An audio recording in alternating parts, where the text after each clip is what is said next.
Bienvenue à la Cotine Québec, un podcast où nous prenons une petite pause de l'action et où nous jasons à tous les jeudis soirs des faits saillants et des dernières nouvelles de la scène québécoise de sport électronique, avec le but simplement de rassembler un peu la communauté et de la faire grandir ensemble.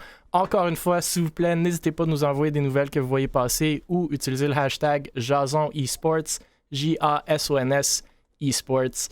N'hésitez aussi pas d'interagir dans le chat. On va essayer de prendre vos commentaires. Je sais qu'on en manque des fois ou vos questions. Comme vous le savez maintenant, on prendra une question qui est posée lors du podcast. On la repostera sur les socials d'Able Esports. On veut vous entendre. C'est le but du podcast de faire jaser la communauté. Et la question qu'on sélectionnera, la personne qui l'aura demandé, se méritera 24 canettes de gourou qui seront livrées à leur porte. Vous voyez, Fate en a déjà une. Et vous pouvez même choisir la saveur. Donc, sans plus tarder, merci encore d'être parmi nous. Ce soir, on est heureux d'avoir encore une fois Stars Fox, fondateur de Able Esports et responsable du développement des affaires et de l'administration chez l'Académie Esports Canada. Fate, fondateur de Gaming Next Elite et suivant la fusion avec Vexo, maintenant copropriétaire de Vexo. Et Volka, Social Media Manager chez Mirage. Et bien entendu, moi-même, Mille, cofondateur et VP développement des affaires chez Able Esports. Messieurs, bienvenue. Merci d'être là avec nous. Merci de l'invitation. Ben oui. Encore une semaine tout pleine de sujets. Et bien entendu, on va commencer par le LAN ETS que, si vous ne vivez pas sous une roche, vous saurez qu'ils ont annoncé leur liste de tournois et ont mis leurs billets en vente aujourd'hui à 17h. Donc, comme vous le savez, bien entendu, le LAN ETS est de retour à l'ETS en présentiel cette année du 13 au 15 mai. La vente de billets, justement, a été ouverte aujourd'hui même. Et lors de notre dernier podcast, j'avais dit ne pas être convaincu que les billets allaient tous se vendre super vite. Et comme de fait, une fois de plus, il a été prouvé que la majorité du temps, je n'ai aucune idée de quoi je parle, tous les billets du LAN ETS ont été vendus en dedans de, vous me corrigerez, 15-20 minutes si je ne me trompe pas, soit plus de 500 billets, si j'ai bien compris. Les prix des billets variaient entre 20$ pour un billet de console, puis je pense ça, il en reste peut-être quelques-uns. 65 et 85$ pour le billet Bring Your Own Computer ou BYOC, selon si tu voulais le billet premium ou pas. Et c'est gratuit pour les visiteurs, ce qui est quand même très très cool cette année. Donc je pense qu'on va avoir beaucoup de visiteurs, moi inclus, probablement toutes les 4 ici inclus. Donc ça va quand même être cool de voir tout le monde, même ceux qui ont été un peu déçus de ne pas avoir des billets lors de la première vente à 17h. Ceci dit, le LAN ETS ont dit sur Twitter qu'ils travaillent actuellement pour voir s'ils pourront trouver de la place pour plus de monde. Donc, qui vont nous revenir avec ça. C'est peut-être en lien avec les restrictions de COVID. Je pense présentement, il y a peut-être encore des limites sur le nombre de monde qui vont être qui sont acceptés dans les événements. Mais on sait, les masques sont supposés de tomber bientôt. Le port du masque, les carnets de vaccination, les passeports de vaccination aussi. Donc, je pense que ça se peut que ça soit ouvert à plus de monde. Ceci dit, l'ETS en tant que tel, il y a quand même une restriction physique de place. Fait que je serais quand même surpris s'il y aura plus de 100, peut-être 200 billets de plus. Mais bon, si vous n'avez pas encore allumé vos notifications pour le LAN ETS sur leurs médias sociaux, c'est peut-être le moment de le faire parce que les billets s'en vont vite. Puis on va parler un peu de pourquoi se sont en allés vite. Là. À ce que j'ai compris, il y a quand même du monde qui sont en train de revendre des billets, donc peut-être un peu de scalping qui est pas super cool à voir, du moins de mon point de vue. Mais bon, je vais demander de vous entendre là-dessus. L'autre sujet avant justement de vous entendre, c'est bien entendu, le LAN ETS a aussi dévoilé leur tournoi, donc leur liste de tournois, plus tôt cette semaine. Un prize pool global de 20 000$, si je ne me trompe pas. Et la liste de tournois inclut, comme vous voyez à l'écran, League of Legends, CSGO, Rocket League, Valorant, Street Fighter, Super Smash et Guilty Gear Strive, que je connais aucunement. Les omissions notables, bien entendu, sur la liste sont Rainbow Six et Fortnite. Et laissez-moi vous dire, ça n'a pas passé inaperçu, surtout Fortnite. Donc la communauté Fortnite a pas mal littéralement explosé quand cette liste-là est sortie, citant le fait que le LAN sera vide sans les joueurs de Fortnite, qu'on voit n'est vraiment pas le cas, blâmant un dénommé Zerty, si je ne me trompe pas, qui aurait causé des problèmes lors du dernier LAN ETS en poussant un autre joueur, prétendument. D'autres encore qui avaient juste des insultes à lancer aux organisateurs ou des simples ROFL. Après, Moutmout, fondateur de Ducky, a essayé de partir de quoi de plus structuré et a ouvert une pétition pour avoir un tournoi officiel de Fortnite au LAN ETS, qui a date à amassé plus de 140 signatures, je ne me trompe pas, bien que ça n'a sûrement pas aidé que la cause qu'il y a du monde qui ont signé ce truc-là avec des noms pseudo que je ne vais pas mentionner en live. La communauté Rainbow Six a eu une approche un peu différente. Memories, fondateur de Nocturnes, a plutôt posté sur Twitter pour demander à la communauté qui serait présent s'il organisait un tournoi de Rainbow Six au LAN. C'est d'ailleurs un peu l'idée que moi j'avais lancée aux joueurs de Fortnite, comme pointez-vous, organisez votre tournoi. Vous pouvez même crowdfunder un peu de prize pool. Bref, ça a été plus ou moins bien reçu. Je trouve qu'il manque un peu de créativité là-dessus. Puis un peu d'entrepreneuriat, si on veut revenir au sujet duquel on parle souvent. Bref, c'est un peu les grosses nouvelles. J'ai quand même pas mal de choses à dire là-dessus, mais j'aimerais vous entendre, messieurs, sur les deux sujets. Un, la vente qui a été comme hallucinamment rapide sur les billets. Et deux, le fait d'avoir une liste de tournois qui n'a pas Rainbow Six et Fortnite et de la réaction de la communauté. Je sais pas qui veut commencer, mais je trouve que c'est quand même deux sujets assez intéressants. Moi, je peux y aller au pire, ça me dérange pas. Là. Moi, déjà, je vais commencer par les affaires de tournoi. Qu'il n'y ait pas Fortnite, pour moi, ça m'étonne pas du tout. Là. La dernière fois, ils ont juste eu de la merde avec ça, vraiment, et ça leur a rien apporté sur des problèmes. Plus, genre, vraiment des gros problèmes avec, genre, des actes de violence dans un LAN. Je pense que c'est une première. Tu sais, c'est un gars de 18 ans qui pousse un kid de 14 ans parce qu'il a dit qu'il trichait et c'était vrai. Tu sais, d'après moi, le test a juste fait genre, non. Ils l'ont essayé une fois, ça a pas marché, ils l'ont juste pas refait. Par exemple, Guilty, whatever, je sais pas c'est quoi. Sérieux, j'aurais mis Rainbow Six j'aurais mis Rainbow Six à la place de ça. Là. Je sais bien que c'est pas la plus grosse communauté, mais Guilty Gear, sont quoi, sont 4? Tu sais, je sais pas c'est quoi. C'est ça, je sais pas c'est quoi. Il y a un gars qui m'a dit que sur Twitter que ça a été le plus gros jeu de l'année de combat par je sais pas qui. Là. Je suis en train de googler, mais j'ai aucune idée. Là. Ouais, je suis en train de faire ça, mais tout. Ok, oui. C'était genre, il y a eu un award de quoi de même. Là. Ouais, c'est quand même assez gros comme bad game. Je sais qu'aux States, ils en font beaucoup de tournois. C'est un fighting game à la base. Il faut voir s'il y a quand même une grosse scène. Attends, je vais aller voir si. Au moins, c'est quand même bon de savoir que c'est un fighting game. C'est déjà la base, les gars. Attends, je vais aller voir s'il y a du monde qui se sont inscrits live à ce jeu-là. Il y a un joueur. Ben écoute, attends, il va gagner.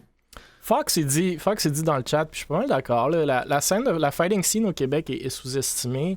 Ils sont un peu underground. Il y a quand même des événements toutes les semaines, même au eSports Central, au Montreal Gaming Center, si je ne me trompe pas. Fait que tu sais, ça se peut que ça soit populaire. Moi, je suis un peu de l'avis à Volca aussi. Là. Rainbow Six aurait été cool. Après, peut-être qu'il y aurait un tournoi communautaire. Mais bon, on verra. Je sais pas vraiment si tu avais d'autres choses à dire là-dessus aussi. Mais... sinon, c'était quoi l'autre affaire du NTS qu'on disait? C'était la vente de billets qui a été vendue rapidement, puis qu'il y a eu un peu de scalping déjà. Là, si je me trompe pas, il y a du monde qui en revendent à genre... Je sais pas écoute, c'est le premier LAN qu'il y a depuis 2 ans, de quoi de même. C'est sûr que les billets allaient se vendre rapidement. Selon moi, c'était même pas une question. Là. Le monde va se garrocher dessus. Ça, c'était sûr. Par exemple, le monde qui revend des billets, ça, je trouve ça pas fort. Ça, c'est sûr. T'en as-tu vu?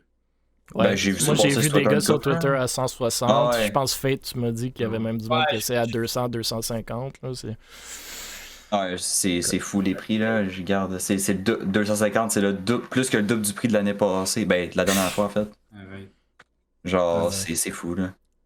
Écoute, moi, c'était pas mal ça mon avis là-dessus. Là. Le Fortnite, je suis totalement d'accord avec la décision, malgré que je vais pas me faire aimer en disant ça.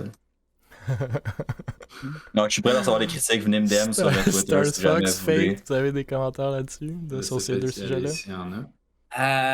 Pour les jeux, pour vrai, je pense que je vais suivre d'après moi le point de Volca aussi. Là. Pour Fortnite, c'est tellement le jeu à éviter. Surtout sur une LAN où il y a tellement eu de problèmes. Puis pour avoir été là à un pouce de ce qui s'est passé à l'ETS la dernière fois. J'étais là aussi, ouais. C'est tellement.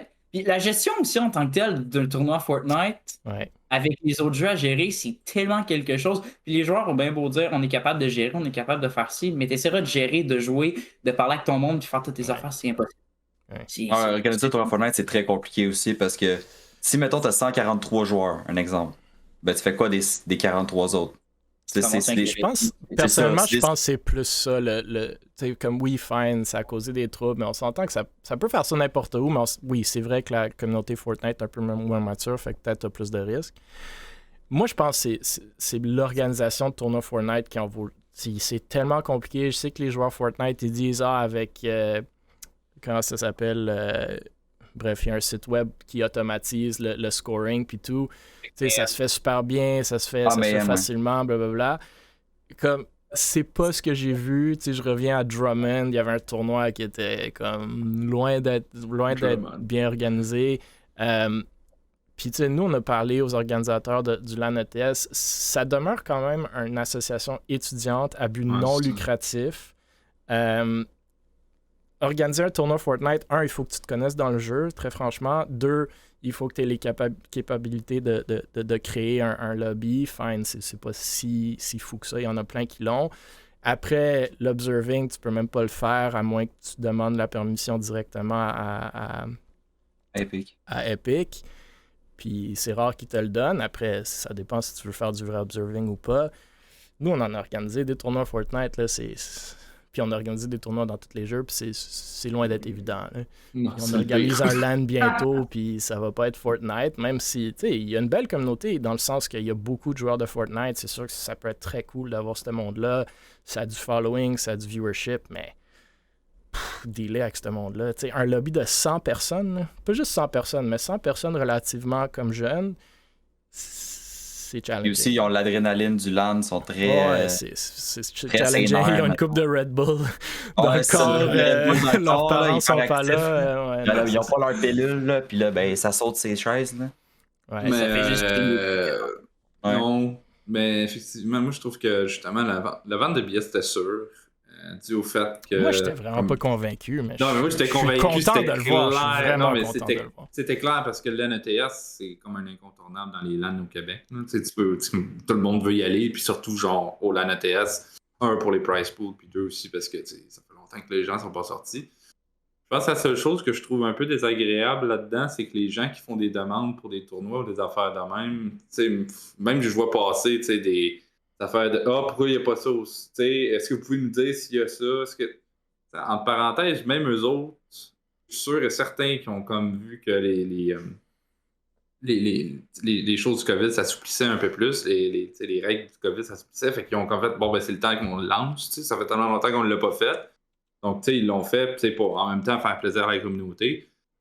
Le fait que tu peux pas faire plaisir non plus à tout le monde puis à toutes les communautés. Autant que tu peux pas faire de R6 ou de Fortnite, donc c'est malheureux. Peut-être qu'aussi le fait qu'ils n'ont pas l'espace, comme par exemple Bonaventure, whatever, c'était comme. Je pense qu'ils sont passés de genre 1600 personnes à 500. C'est ça, fait que là, comme tu essaies de genre vraiment structurer les tournois que tu vas faire, tu vas chercher des tournois avec un centre d'intérêt un peu plus genre vieux puis mature, je veux dire.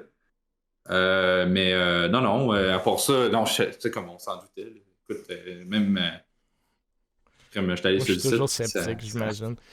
Mais c'est cool. Vas-y. Non, c'est ça. J'ai juste un point, pour tout ce qui est billets, si on reparle du monde qui essaie de revendre, là, j'aimerais juste en même temps faire passer un message, si vous me le permettez, au monde qui sont là. Pensez, guys, aux personnes, mettons, à un père qui ça fait 5 ans qu'il y va puis qui décide d'amener son fils pour la première fois puis qui se ramasse avec plus de billets puis qui voulait juste faire vivre l'expérience d'une LAN. Il peut plus. Parce que vous avez décidé de faire les immatures pour vous enrichir sur... mais... C'est vraiment con. Le monde sont sur Twitter en train de dire au LAN ETS « vous n'êtes pas entrepreneur, vous avez sous-vendu ça en termes de prix. » Man, c'est une OBNL, c'est une association étudiante. Ils veulent faire un événement cool pour les gens, pour rassembler le monde. Vous allez faire votre entre guillemets entrepreneur en faisant du scalping. Surtout que le prix est justifié par le fait qu'ils louent pas aucun gros stade ou whatever. C'est un no-brainer. C'est ça, ils font pas de profit. Ils veulent juste que le monde arrive. Les autres années, ils ont fait louer des grosses salles, donc qui est-ce qui justifiait le prix justement des billets? Là, cette fois-ci, ça se fait à l'ETS. C'est tellement cool, là, 65$ pour un billet de 3 jours. Gratuit pour les visiteurs. C'est quoi? On va commencer à scalper des places pour les visiteurs aussi? c'est n'importe quoi. Non, c'est vraiment dommage.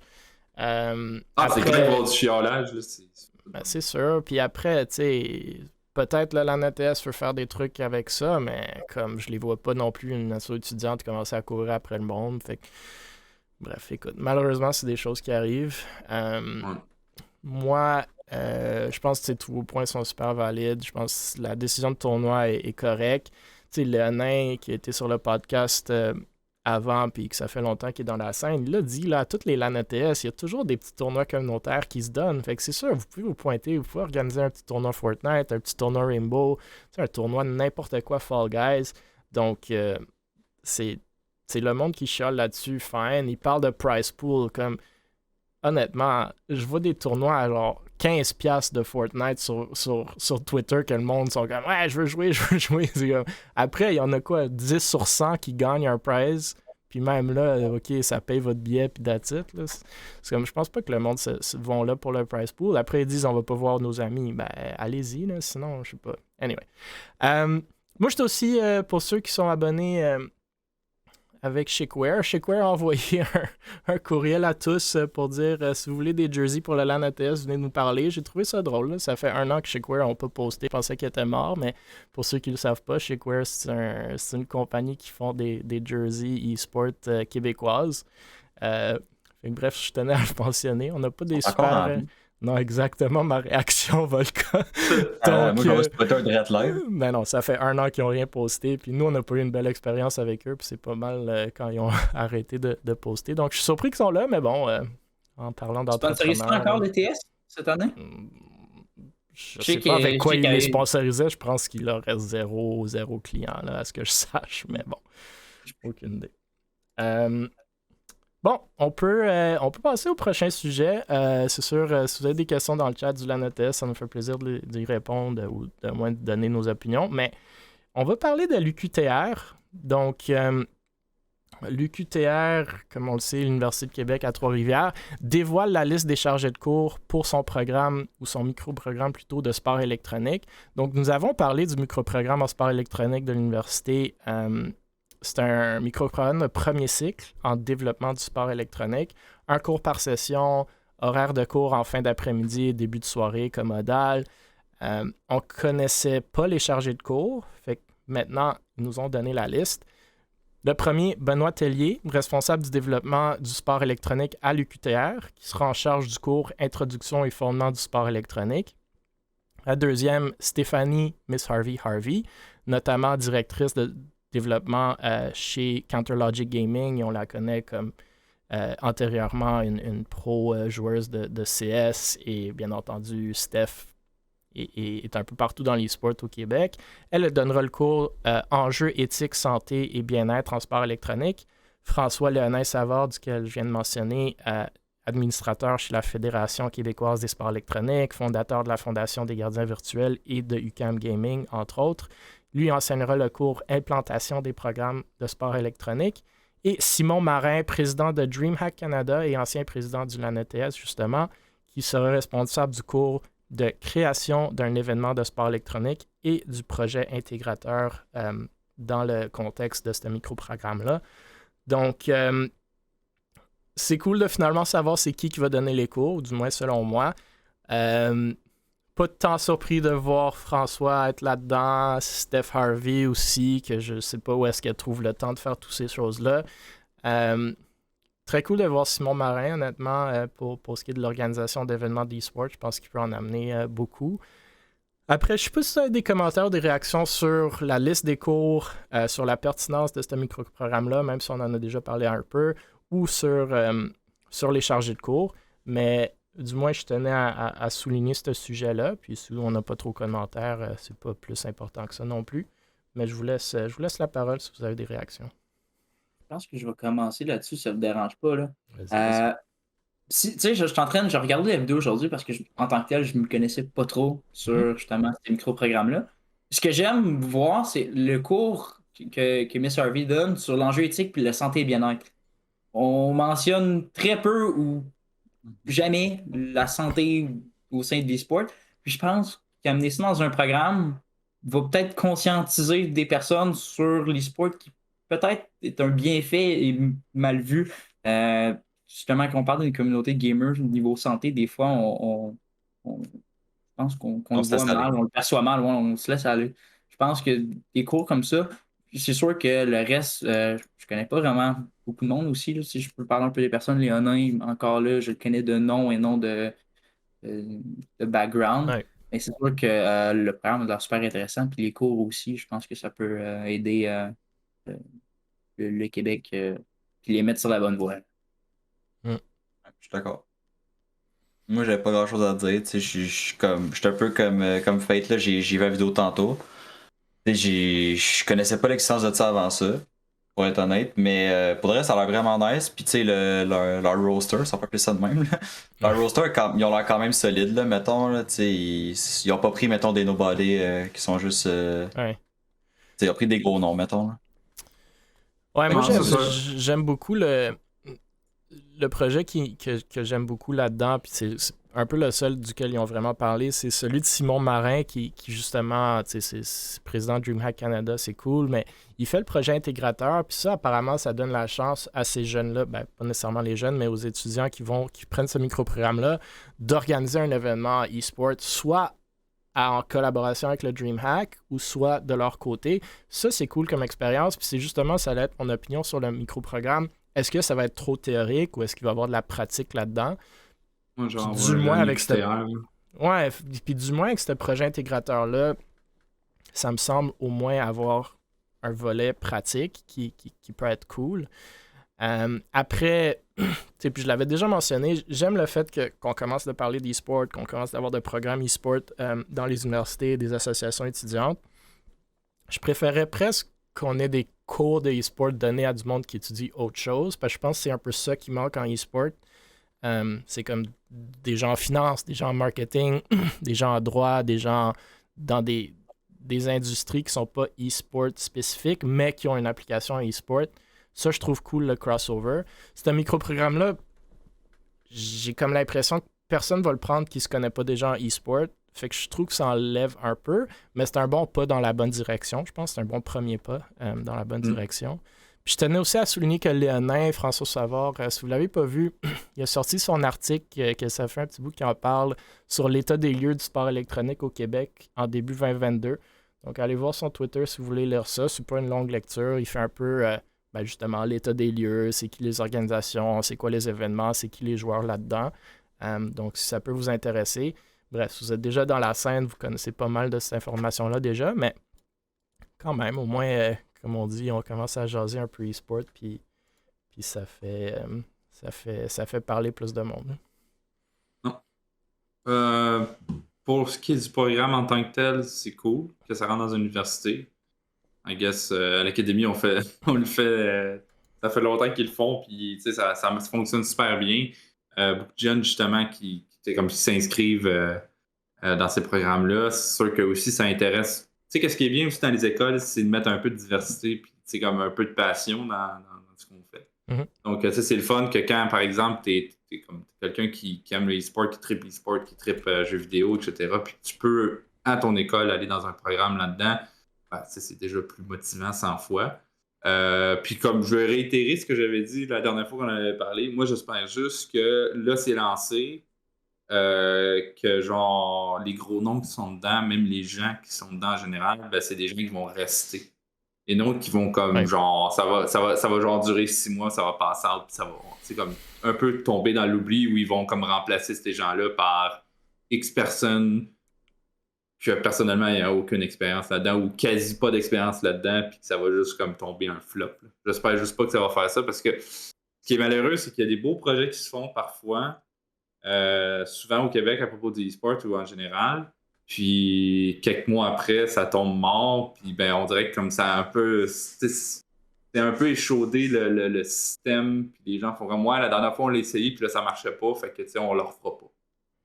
Fait que j'espère juste qu'ils vont continuer leur bon travail, qu'ils vont continuer dans la bonne voie, qu'ils vont en apprendre à plus en plus d'étudiants, qu'on va avoir justement peut-être un LAN UQTR, ça serait vraiment nice. C'est comme un peu comme le LAN ETS, mais tu sais, on sait jamais. Vu qu'il y a quelqu'un qui est quand même expérimenté là-bas pour pouvoir créer ce genre de programme-là. Donc, non, à voir. Sincèrement, puis, tu sais, ce qui est le fun, c'est que justement, c'est tous des gens entrepreneuriales, des gens qui connaissent le monde du e-sport, puis des gens qui ont travaillé longtemps, puis c'est comme, t'as comme un bon poids là-dedans, fait que ceux qui vont aller étudier, d'après moi, ils vont apprendre beaucoup, puis aussi, ils vont voir si c'est vraiment une branche où ils veulent aller, ou c'est trop, c'est un peu trop pas pour eux autres. C'est cool. Ouais, ben, je pense que c'est des super bons points. Moi, je vais demander à Léonin après leur première session, mais j'ai hâte de voir un peu ça va être quoi le mix justement des étudiants, le background de ce monde-là. Je serais intéressé de le savoir. Puis après, tous ces programmes-là sont cool. J'espère qu'à la fin, il y a un petit accompagnement ou un encadrement quelconque pour justement aider ce monde-là à percer dans un domaine qui est loin d'être évident. Du moins pour aller chercher un salaire, surtout au Québec. On s'entend qu'il n'y en a peut-être pas beaucoup qui travaillent en e-sport qui sont payés pour le faire. Il y en a un ici sur ce podcast-ci, puis j'en connais pas tant d'autres. Donc, c'est cool que le micro-programme commence, mais avec ces programmes universitaires-là aussi, c'est at the end of the day, à la fin de la journée, il faut que ça débouche vers quelque chose aussi. Comme étudier dans un programme qui ne te donne pas une possibilité d'aller chercher un emploi après ou quelque chose de rémunérateur pour au minimum repayer tes dettes étudiantes. Bref, on s'entend, c'est juste un micro-programme, c'est pas un bac, mais ça, j'aimerais voir s'il y a un encadrement comme ça qui les aide, parce que même les 4 personnes-là, il y en a un qui travaille à l'UQTR, fine. Miss Harvey, chez CLG, c'est Zéro Québec, mais elle, c'est une entrepreneur et s'est fait plein d'opportunités. Léonin, je pense qu'il est en e-sport, mais il étudie en même temps, je suis pas certain s'il y a vraiment sa job en e-sport. Puis, tu sais, pour ce qui est de DreamHack Canada avec Simon, fine, mais ça aussi, j'imagine, c'est une job à temps plein, là, mais je suis pas certain. Bref, non, c'est cool, j'ai hâte de voir, puis c'est un beau, comme je dis, c'est un bon pas dans la bonne direction, selon moi. Le prochain sujet, un peu plus négatif, mais un sujet qu'on voit souvent, c'est Windstorm, qui c'est pas fini, mais ils prennent un break. Okay? Donc, à compter du 1er mars, Windstorm sera temporairement fermé. Toutes les opérations seront suspendues, incluant leur équipe de Valorant, qui viennent d'annoncer il n'y a pas longtemps, parce que je me souviens, on en a parlé sur ce podcast. Ils vont, selon eux, restructurer et rebâtir l'organisation pour qu'elle puisse revenir plus forte et encore meilleure qu'elle ne l'était avant. Ils remercient tout le monde, leur staff, leurs fans, et suggèrent de suivre les gestionnaires de l'organisation sur les médias sociaux dans l'intérim pendant que Windstorm prenne un break. Cette organisation-là, si je ne me trompe pas, a été fondée vers 2016. Quand même un bon following, genre 600 personnes sur Twitter. Là, moi, ça me rappelle Team Nobu, Dark Allegiance, que Dark Allegiance, on n'a même pas vu partir, mais selon moi, ils sont plus là. Fiery, Sigma, Team Hyde, plus récemment, Québec Meta, que personne ne sait s'ils sont là ou pas. Donc, c'est triste, mais c'est des choses qui arrivent, bien entendu, surtout avec des organisations comme la majorité des orgs québécoises qui font pas de l'argent, qui font pas un profit, qui ne payent pas leur monde. C'est sûr qu'une fois que ça devient un peu plus difficile ou moins intéressant pour les owners de ces trucs-là, ben ça prend un break ou ça ferme. Mais j'aimerais vos réactions si vous en avez. Moi, j'ai une petite question. Ça fait combien de fois qu'ils ferment et qu'ils rouvrent, eux autres? C'est une bonne question. 2 fois. Ça fait 2 fois. Ok, je pensais que c'était plus que ça. Non, mais ça, au début, même quand Mirage était là, ben, c'était dans les débuts de Mirage, il était là. Windstorm, je me souviens, il était dans League of Legends pas mal aussi avec contre Mirage. C'était souvent ça le gros clash au LAN ETS, justement, Mirage contre Windstorm. Puis après ça, moi j'ai mon opinion là-dessus. C'est pour ça qu'on est là, donne ton opinion. Non, mais t'es pas un McDonald's. Tu peux pas dire je prends un break ou je ferme la boutique. Genre, c'est ça. Là, je suis pas expert en gestion de tout le kit, mais pourquoi tu es obligé de fermer ça pour restructurer? C'est ça que je suis pas sûr de comprendre. Peut-être que je suis con, mais non, je vois pas pourquoi on devrait fermer pour... Je laisse y aller, je vais dire mes commentaires. Les mêmes questionnements, c'est... Genre, c'est juste moi qui est épais, là? Dites-moi-les, là. Non, mais je sais pas pourquoi, là. Tu perds tout l'intérêt. Je trouve qu'en faisant ça, même si tu décides de repartir, tu perds tout l'intérêt. Genre, le monde, on dit bon, ça recommence. Puis tu tombes dans le pattern, là, il referme quand? Là, le monde commence à mijoter là-dessus, puis c'est perdre l'intérêt, puis ça tout le monde va t'oublier. Ben, c'est sûr que c'est pas le meilleur move. On s'entend que, genre, idéalement, tu fais pas ça. Mais comme je viens de dire, s'il y a un ou deux owners derrière ça, puis fine, il y en a un qui a pris des vacances ou ça va pas bien dans sa famille ou il y a des examens, puis l'autre, ben, ça lui tente plus de mettre de l'argent pour l'instant, puis il est juste... Tu sais, il y a un down de motivation. C'est difficile de continuer quand ça te tente pas, tu sais. Fait que... Oui, idéalement, tu fais pas ça, c'est sûr. Si t'es une vraie business, non, tu vas pas faire ça. Mais après, comme on sait c'est quoi les organisations au Québec, là, c'est juste du monde qui font des projets qu'ils trouvent cool puis qui leur coûtent de l'argent puis du temps. Et après, des fois, comme ça te tente plus, là, tu vois, ça débouche pas de crime depuis 2016 qu'ils sont là. Ça fait quoi? 6 ans qu'ils sont là, puis il n'y a aucun sponsor là-dedans, il n'y a aucun profit, il n'y a aucun revenu à ma connaissance. On dirait que c'est une sûr que t'es rendu mais comme ça fait 6 ans qu'ils sont là. C'est sûr que t'es rendu comme, I don't know where this is going. C'est comme, peut-être je vais prendre un petit break. Mais c'est de la façon que je le vois. D'après moi, il manque de du côté de l'organisation, parce que 6 ans, puis avoir rien achieve du côté business. Non, 600 followers en 6 ans, c'est pas... Même juste aller dans une grosse ligue en général. Je pense qu'il était dans la NACL. Ouais, en Rainbow Six, c'était là. Ça n'a pas bien fini. Ça, c'est déjà pas pire. Non, mais au moins, ils ont été là. Ça, c'est déjà quand même pas pire. C'est le roster de Nocturnes, là. Tu sais, ça, au moins, c'est respectable. Tu sais, ils ont quand même achieve de quoi, quand même. En tout cas, je trouve que NACL, c'est quand même pas mauvais. Ouais, absolument. C'est ça. Mais tu sais, le problème, c'est qu'on dirait qu'ils n'ont pas profité de ça. Je sais pas comment ça s'est fini, j'ai pas trop suivi pour être tout à fait honnête. Ça n'a pas été bon, là. Je pense que c'est Memories, maintenant owner de Nocturnes, qui a comme repris le roster parce que les joueurs voulaient pas faire des choses pour Windstorm, puis Windstorm les payait pas. Bref, j'ai vraiment dû oui dire, là. Fait que les joueurs ont fait comme on veut plus jouer pour Windstorm, mais ils allaient perdre leur place, il y avait pas comme un Inc derrière. Fait que Memories est rentré, il a comme racheté la licence de NACL de Windstorm pour un certain montant pour garder l'équipe de ses amis en vie. Puis là, on sait Nocturnes, ça va quand même bien, mais eux aussi, il y a pas de salaire. Ben, ouais, depuis longtemps. Fait qu'il n'y a pas d'argent là-dedans, et il n'y a pas de salaire, rien, mais c'est ma compréhension de l'histoire. Après, ceux pour Windstorm perdent un roster Rainbow Six NACL, c'est poche pour l'organisation en tant que telle. Puis, je sais pas, je suis d'accord avec vous, là, c'est dommage qu'ils n'ont pas profité de ça plus. C'est comme avoir juste 600 followers après un roster NACL, c'est surprenant, mais... Ouais, mais comment tu peux... Tu sais, je suis désolé, Windstorm, ça tombe sur vous autres, parce que ça fait plusieurs fois qu'on en parle dans le podcast, mais je suis vraiment désolé que ça tombe vraiment sur vous autres. Mais comment tu peux, genre, écrire sur Twitter, faire un post, faire un statement, pas être actif sur ta propre organisation, mais dire suivez les personnes qui ont créé la org sur leur Twitter, vous allez avoir des nouvelles. Mais pourquoi tu les donnes pas juste sur ta org? Pourquoi tu continues pas, genre, arrête de dire que tu vas pitcher du stock sur ton propre Twitter, on s'en fout. Garde ce que tu as présentement, puis continue avec ça. Même si ça avance pas à ton goût, même si tu as eu des B.A.B.A. dans le passé, même si des roasters s'en vont créer des projets, whatever, tu sais. Même si tu crées un seul projet, mais c'est un seul projet que tu auras fait, et qu'au moins, tu sais, tu vas continuer à grow up ta org. Je vous lance la question. Qu'est-ce qui est mieux? Ce que Windstorm a fait, puis on dit on prend un break, on revient, ou ce que Dark Allegiance ont fait, puis ils ont juste rien dit, puis le monde... juste dip. Genre, into the silence. Ouais, c'est quoi qui est mieux? Eux autres sont dead, d'accord? Ben, j'imagine. C'est pas ce que je veux dire, mais je suis plus du côté de Dark Allegiance. Ouais? Ok. Ouais, moi aussi, je pense que c'est mieux de rien dire.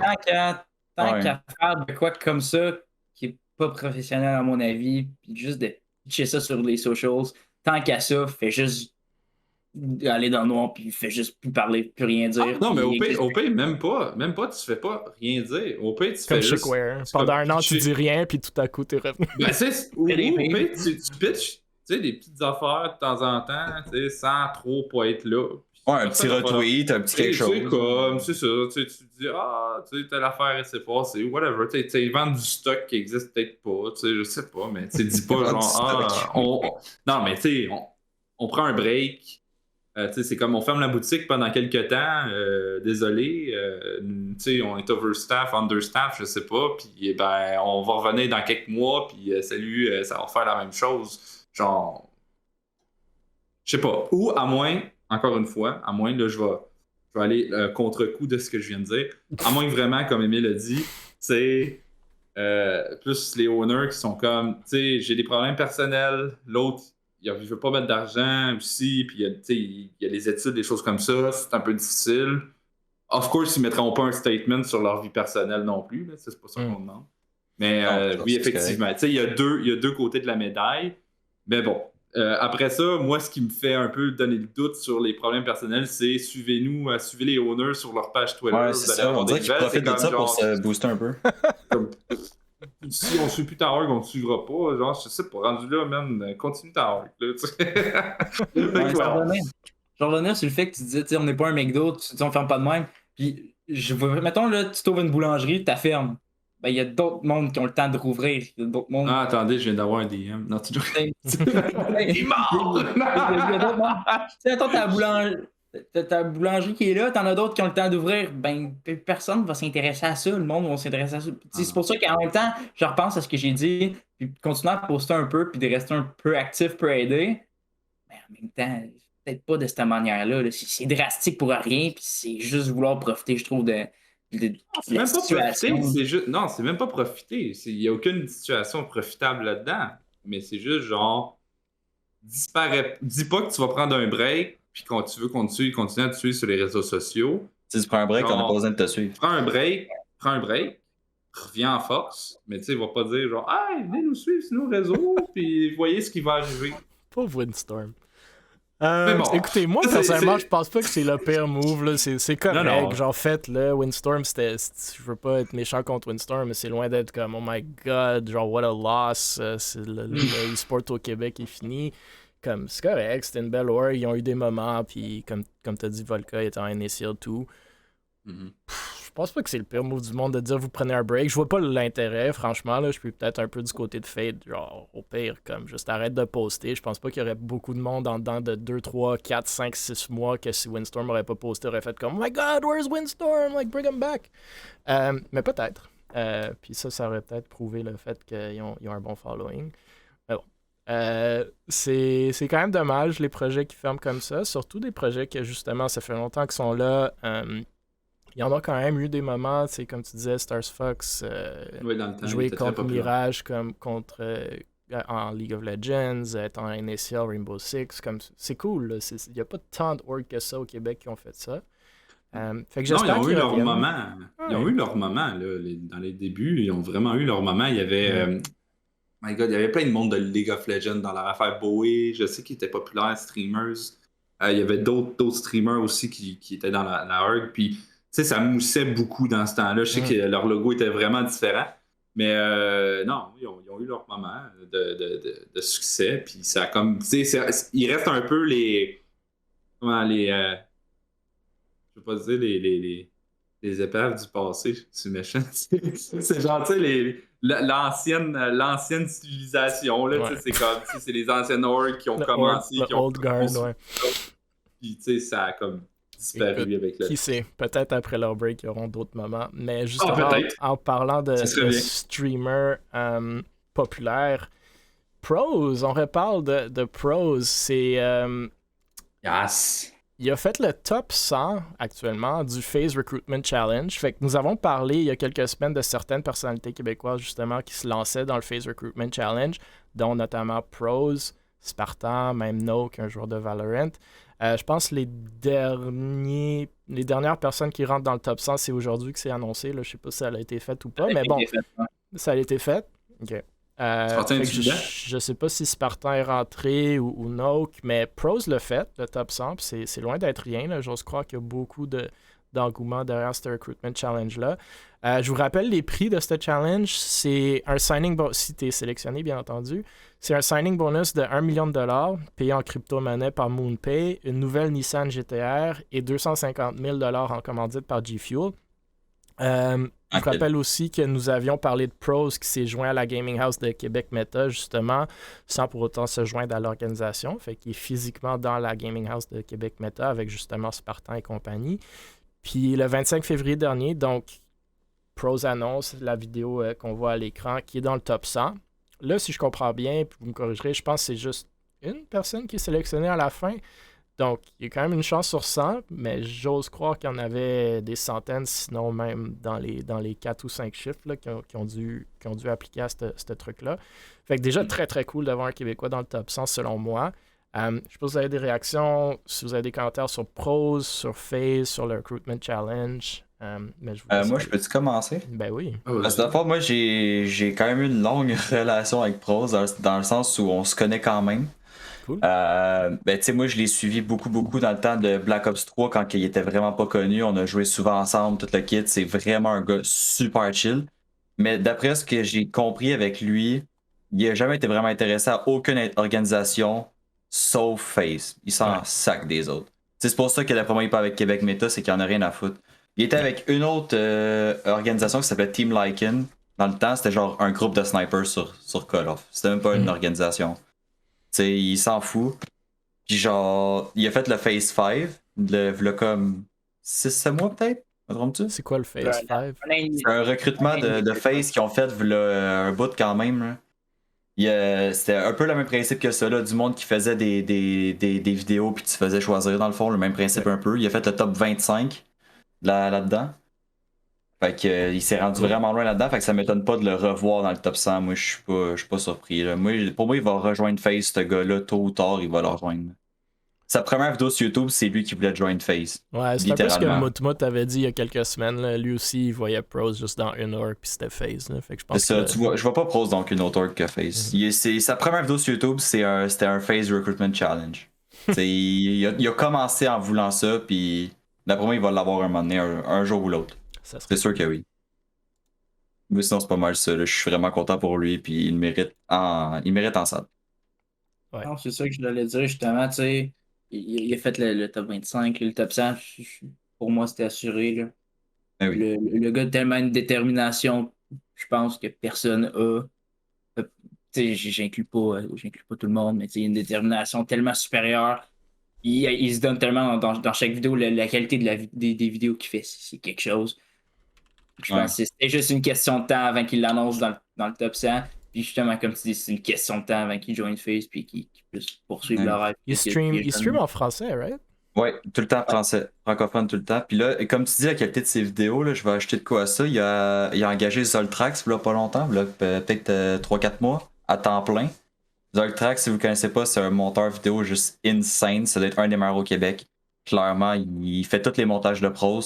Il a fait les montages de Phase 5 à Pros. Il est vraiment fort, ce gars-là. Là. Fait que toutes ses vidéos vont être vraiment de bonne qualité depuis qu'il est avec là. Non, sérieux, on peut s'attendre à grand chose. Ouais, moi j'avais justement vu ses vidéos, puis c'est de la grosse qualité, comme tu viens de dire, Volca. C'est un gars qui a quand même presque 44 000 followers sur Twitter, puis 240 000 sur Twitch. Fait que c'est super impressionnant, surtout pour un gars qui stream en français seulement.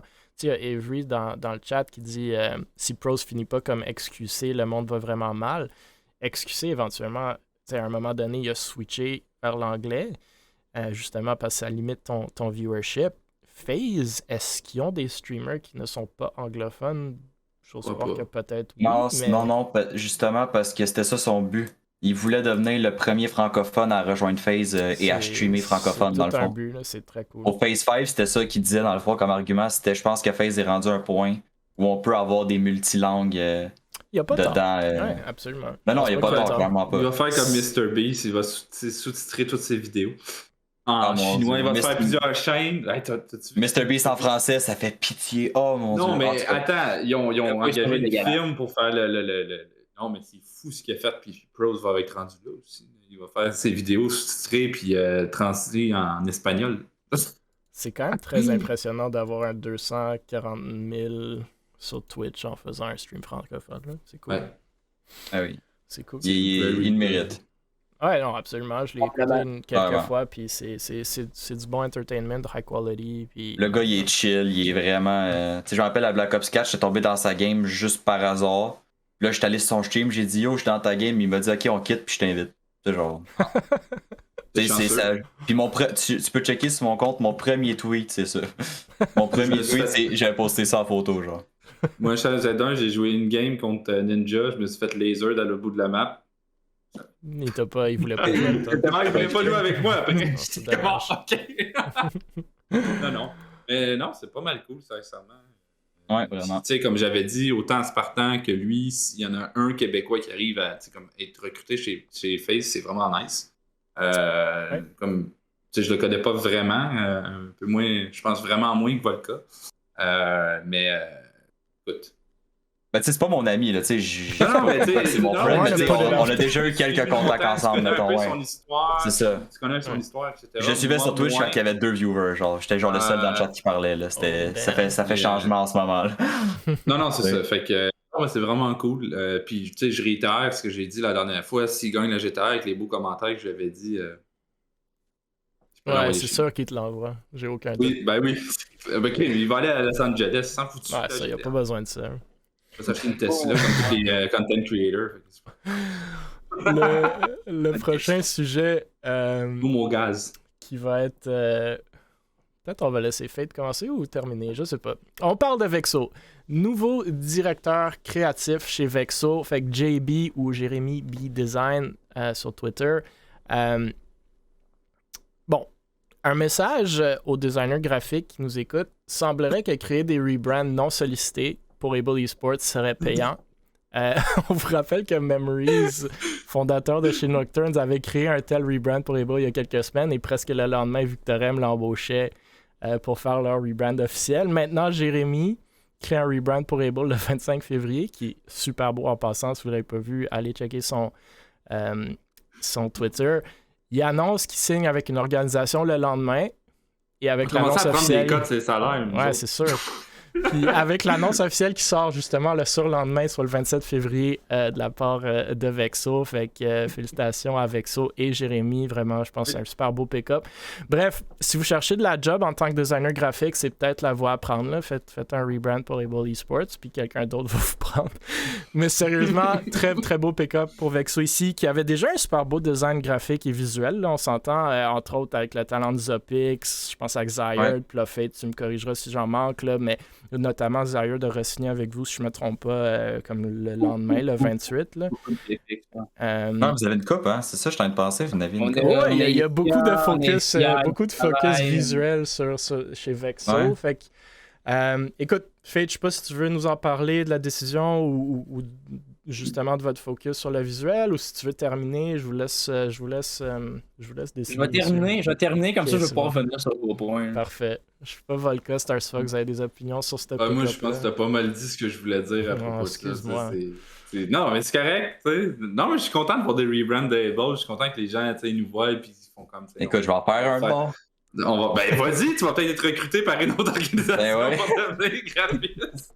Ben oui. Non, parce que je suis graphiste aussi dans la vie, là. Ça, c'est pas tout le monde qui le sait. Ça fait longtemps que je fais du design. Ça fait longtemps que je fais du design e-sport, mais je suis graphiste dans la vie. Vexo, il y a ça, les graphistes. Là.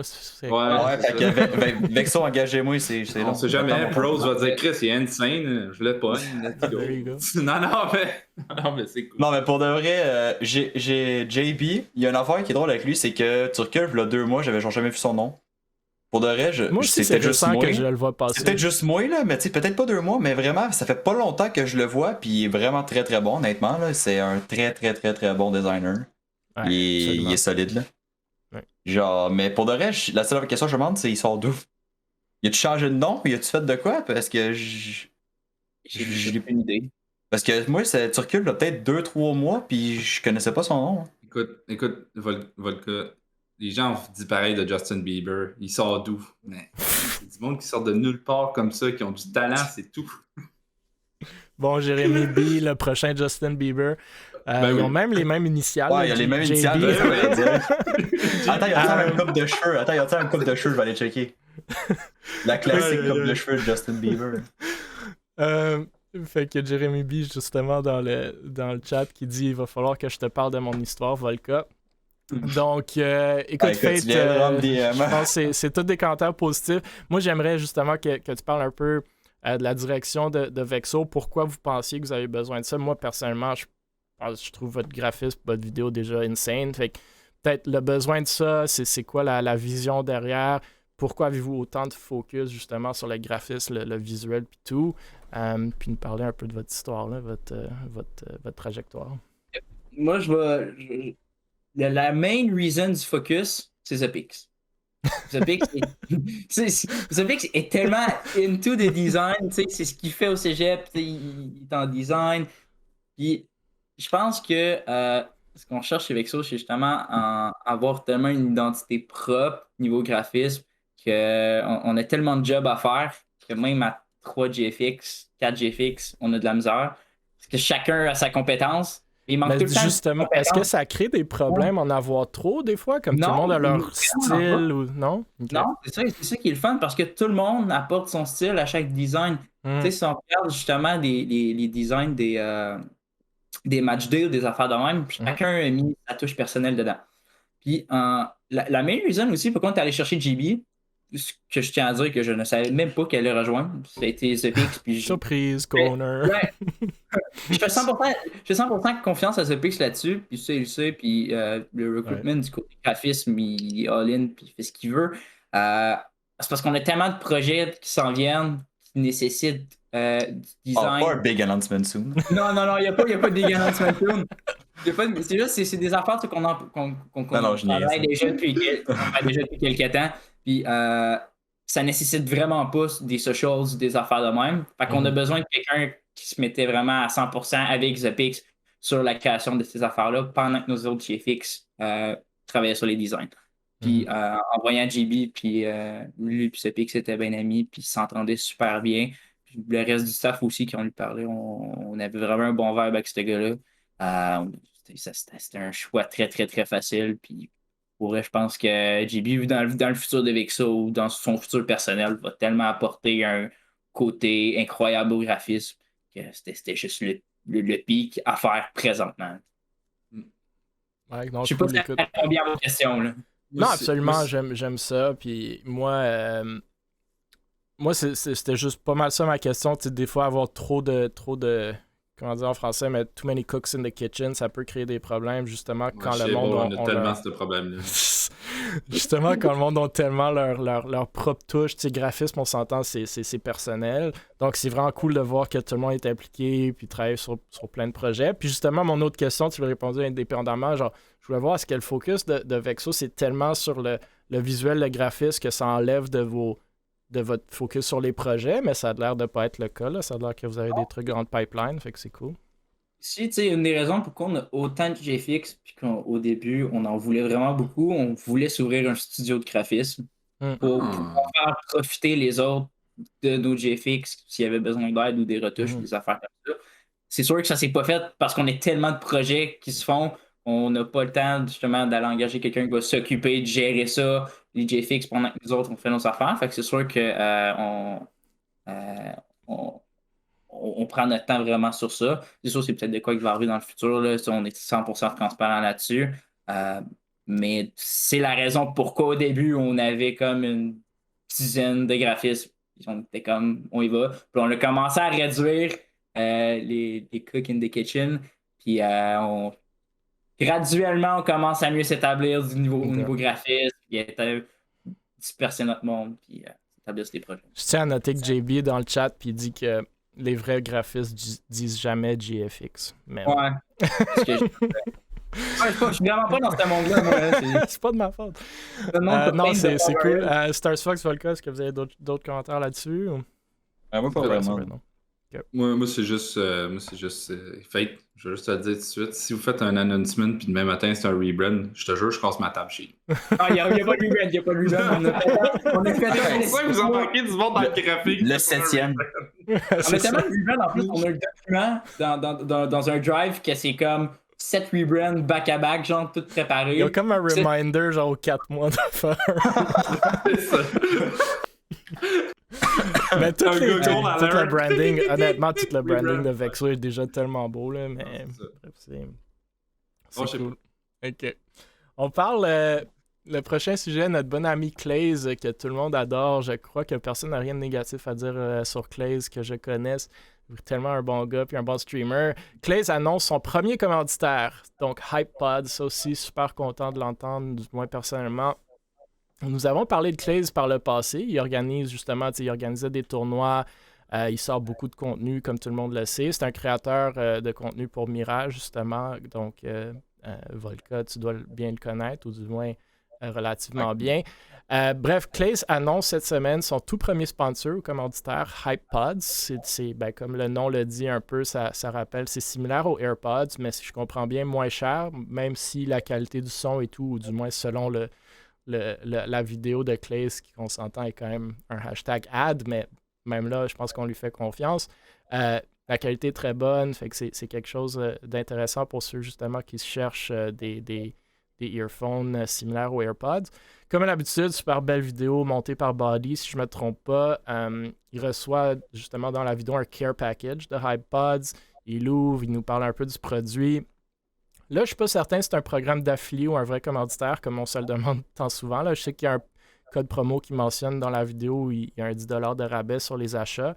Fait que ça me semble quand même être, ou du moins avoir un aspect d'affiliate programme, bien qu'il y a quand même reçu un care package de HypePod. Fait que, personnellement, je suis content de le voir. Je pense que Claze a un beau reach. C'est cool de voir des content creators, même s'ils sont dans des orgs, aller chercher leur propre partenaire, commanditaire, sponsor, comment tu veux l'appeler. Donc, c'est cool de le voir. Je suis un peu surpris que ces gens-là, je pense à Claze, je ne veux même pas mentionner Pros parce qu'il n'y en a peut-être pas besoin, mais les BFO de ce monde en ont pas plus. Je sais que Nick FN, même l'autre fois, qui demandait il vaut combien, qui sont pas capables d'aller chercher des sponsors parce que selon moi, c'est des influencers, puis ils ont un reach, puis ils ont un following. Fait qu'il y a quelque chose à vendre là-dedans, mais bon, c'est pas évident de le faire. Surtout quand tu es relativement jeune et tu n'as pas l'expérience là-dedans. Mais bref, moi je trouve la nouvelle cool. Je sais pas, messieurs, si vous avez des réactions. Je suis en train de. Oh, vas-y, excuse. Non, vas-y.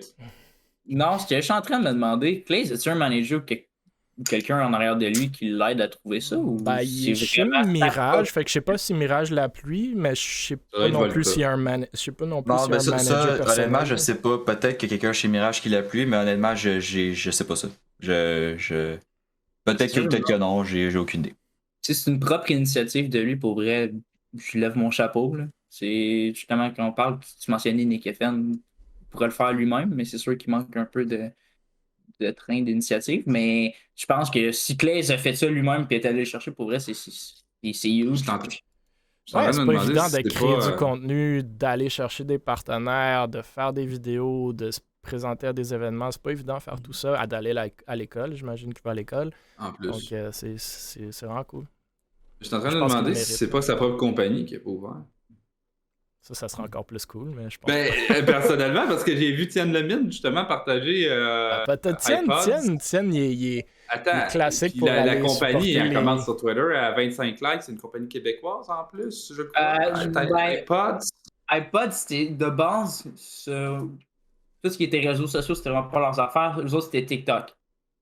Je pense sur TikTok, ils sont rendus à plus de 535 000 followers. Ça ship, ça se déplace, ça fait une couple de centaines de milliers de vues par vidéo. Ça vend vraiment beaucoup. Là. Nice. Pour une compagnie québécoise qui est partie, je crois, le 8 mois, 8-9 mois. C'est une compagnie québécoise? C'est une compagnie, une compagnie québécoise. C'est des gars de Trois-Rivières qui ont parti ça. Là. Ils ont arrêté toutes leurs études, puis ils ont dit... Je peux expliquer un peu l'histoire. Là. Ouais, vas-y. Les gars allaient au gym, puis ils perdaient leurs écouteurs ou leurs écouteurs marchaient mal. Les autres, ils ont juste dit Leur AirPods, ils n'arrêtaient pas de briser. En fait, qu'est-ce qu'on pourrait faire? On pourrait-tu en faire qui serait moins cher? Puis c'est juste de là que ça parti. Puis les matériaux, puis tout ça, coûtait moins cher. Finalement, on commençait à vendre. Le packaging était super, le monde était good. Fait que le monde a juste suivi la tendance. Ça explique le sponsorship pour les Québécois, vu que la compagnie est québécoise, ça explique pourquoi ils sont attirés plus vers les Québécois aussi. Là. Ouais. Ok. Mais c'est très cool comme. C'est très cool comme histoire faite, merci. Je savais pas ça. Puis justement, je pense que c'est encore plus cool qu'il y ait des Québécois qui travaillent avec des Québécois pour ben, à la fois aider Claze, puis à la fois aider la compagnie HypePods. Ouais, ça booste le Québec au complet, mettons. Ouais, les deux bords, c'est bon. C'est vraiment très cool. Fait que j'espère que ça va continuer. Puis j'espère que pour Claze, justement, qu'il pourra aller en chercher de plus en plus, parce que comme je le dis, là, je pense vraiment qu'il le mérite. Même, comme je dis, c'est pas évident, mais c'est quelque chose qui est très, très possible pour les influencers, vraiment. Puis je pense que les streamers doivent commencer à se voir de plus en plus comme des influencers. Fait qu'il y a vraiment du marketing à vendre sous-jacent, mais comme tu as dit, Fate, surtout s'il le fait tout seul, c'est bravo, puis c'est beaucoup de job faire tout ça en même temps. Là. Cool. Surtout que ce gars-là, il lâche jamais. Je sais pas si vous avez vu pas ça sur Twitter tantôt ou hier. Pour un thumbnail, il a remonté une montagne. Je sais pas si c'est vrai. Là. Non, il est incroyable, là, les choses qu'il fait. Il avait genre été en haut d'une montagne, puis là, finalement, la photo était pas belle, fait qu'il a remonté la montagne. Je sais pas si pour refaire la photo pour la thumbnail. Je sais pas si c'est vrai ou c'est un running gag. Je sais pas si c'est vrai ou si c'est juste genre un running gag, mais genre. Si c'est vrai, c'est une scène. Là. Il est tellement motivé que genre. Oh, il l'aurait fait. En disant ça, c'est ça, le monde te croit. Même s'il l'a pas fait, peut-être qu'il l'a pas fait, mais. On le voit le faire, c'est ça. Comme... vu que c'est juste crédible. C'est ça, je serais même pas surpris. Fait que, non, il est vraiment committed à ce qu'il fait. Puis c'est ça qu'il faut, là. Il faut être committed. C'est un hype boy, là. Il fait tout ce qu'il fait, c'est hype, là. Ouais. Et ce que je trouve aussi qui est différent... avec HypePods, justement. Ouais. Mais ce que je trouve qui différencie Claze des autres streamers, j'ai l'impression qu'il travaille pour son futur, sur sa chaîne, pour se créer quelque chose. Ouais. Et non, il attend pas. Comme le 3/4 des personnes. Les autres streamers. Lui, il build. Il build son futur. Il a de l'ambition. C'est ce qui manque. Moi, c'est encore plus impressionnant quand tu penses à son âge. Là. Il est vraiment. Ben, il a 16 ans, je pense. Ouais, il est jeune, puis il fait. Moi, je suis tout à fait d'accord avec toi, Fate. Comme quand tu le regardes, il est drivé, il est hype, mais justement, ça a l'air comme s'il essaie de build quelque chose, il veut aller, il a peut-être pas une idée à 100% concrète de où est-ce qu'il veut aller puis comment il veut se rendre, mais ça, c'est comme quasiment impossible de l'avoir, mais tu vois qu'il essaie de build quelque chose. Fait que je suis d'accord, c'est cool. Tu fais pas juste rentrer dans son stream puis il fait juste streamer, puis ce qui est bien correct aussi, là, mais... non, mais plus que ça, il essaie de faire plus. Non, ouais. Fait que un gars qui le mérite bien, puis je pense Mirage a un bon move de l'avoir pick-up. Ouais, vraiment. C'est pas moi qui l'ai pick-up, je faisais oui, vraiment. C'est correct, t'as pas besoin de prendre le... mais ok, écoute, je pense juste positif encore une fois, comme c'est toujours le cas avec Claze, heureusement ou malheureusement. Et le prochain sujet, Ubisoft, qu'on ne peut pas se passer, je pense, une semaine sur ce podcast-là sans parler d'Ubisoft. Donc, Ubisoft redouble sur les NFTs. Nous avons discuté lors de nos premiers podcasts, sinon même le premier podcast, comment Ubisoft se lançait dans les NFTs ou les Non-Fungible Tokens. Puis là, je ne vais pas réexpliquer c'est quoi. Vous pouvez aller écouter le premier podcast ou faire une petite recherche si vous ne savez pas c'est quoi. Mais ils se lançaient dans les NFTs via leur plateforme Quartz afin d'offrir entre autres des skins à leurs joueurs qui pourraient être échangés, vendus, bref, monétisés via le mécanisme justement des NFTs. Puis je pense que c'était dans Ghost Recon qui regardait de mettre ça, du moins au début. L'annonce a été assez mal reçue du public et des joueurs, comme beaucoup d'autres projets similaires lancés par d'autres studios. Bien que Ubisoft a dit avoir entendu sa communauté, ils ont aussi pas mal dit que les joueurs ne comprennent simplement pas la plus-value d'une telle intégration, ce qui a encore plus choqué les joueurs et la communauté de Ubisoft. Même si moi, personnellement, je suis d'accord avec leur statement, mais il y avait peut-être une meilleure façon de le dire. Donc, comme de fait, Ubi ont maintenant fait partenariat avec la plateforme The Sandbox, ce qui permettrait à Ubi de recevoir son propre terrain, entre guillemets, dans la metaverse et de développer davantage des expériences de jeu avec les NFTs dans le monde virtuel. On cite la franchise de Rabbids ou les lapins crétins qu'on voit à l'écran comme étant déjà sous développement pour ce qui est de recréer des personnages et caractéristiques du jeu. Le partenariat avec Ubisoft est considéré comme pas mal une victoire majeure, je vous dirais, pour The Sandbox. La plateforme était peu connue il y a pas mal 1 an et maintenant c'est un des projets forts, je vous dirais, de la communauté des jeux blockchain avec l'intérêt grandissant pour les NFTs. Donc, puis le lancement de cette plateforme-là n'est même pas encore annoncé, là, c'est encore en développement. Donc, c'est un peu ça la nouvelle de Ubi pour ce qui est des NFTs. J'aimerais voir si vous avez des réactions. On peut parler du sujet, est-ce que vous trouvez ça bien, l'intégration d'NFTs et des jeux vidéo? On peut parler d'NFTs en général si vous voulez, mais c'est quand même un gros projet. Et on peut parler de, comment dire, la motivation de Ubisoft de ne pas lâcher prise sur l'idée d'intégrer les NFTs malgré le sentiment relativement négatif qu'ils ont reçu des joueurs et du fanbase. Je sais pas qui veut se lancer là-dessus. Moi, je comprends rien là-dedans. Je peux y aller, là.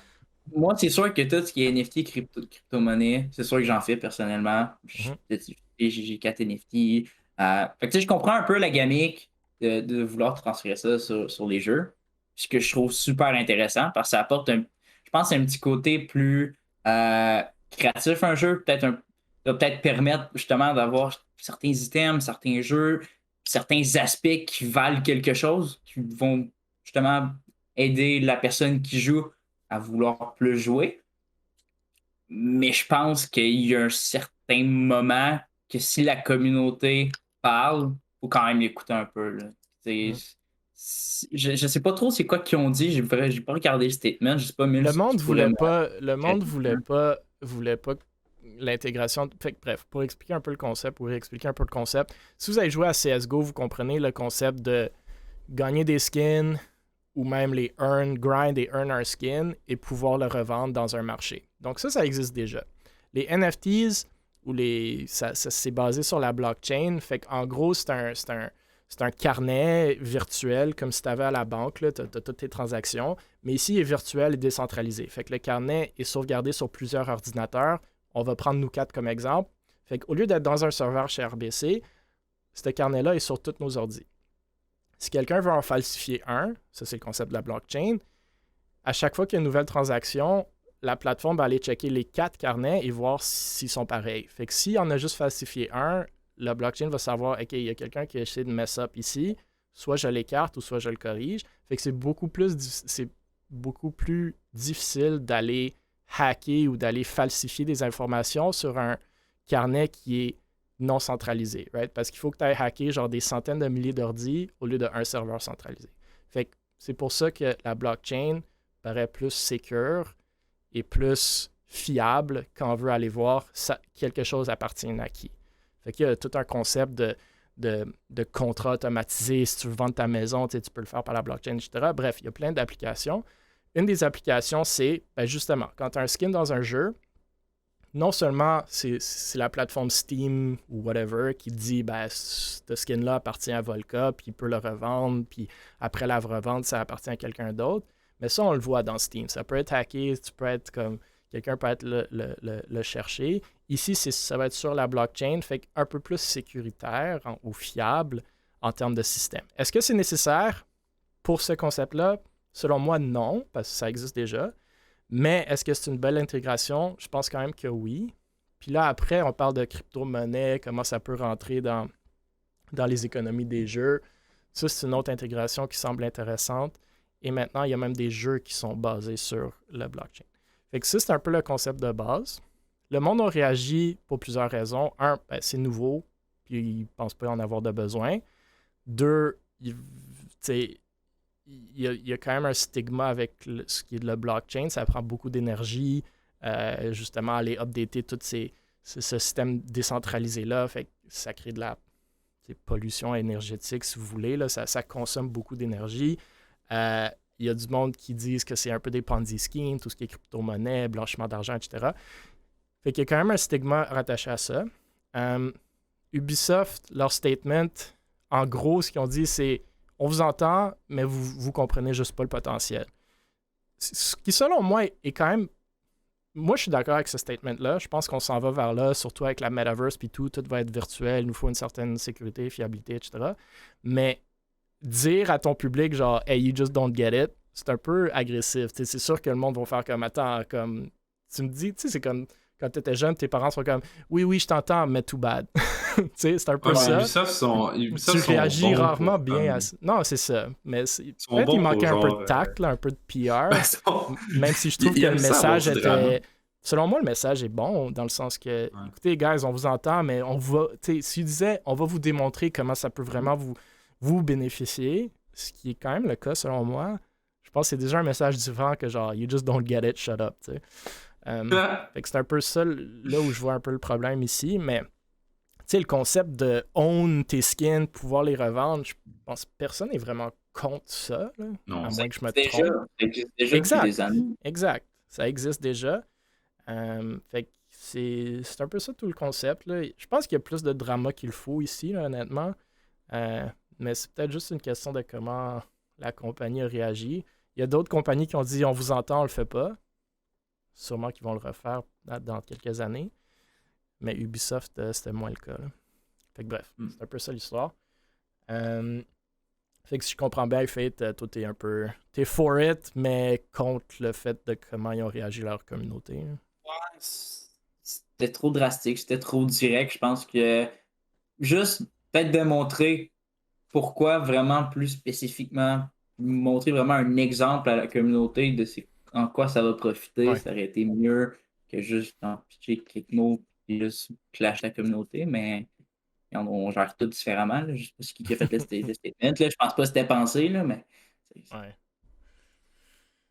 Ouais. Ben, fait que bref, les lapins crétins dans la metaverse sur le blockchain bientôt.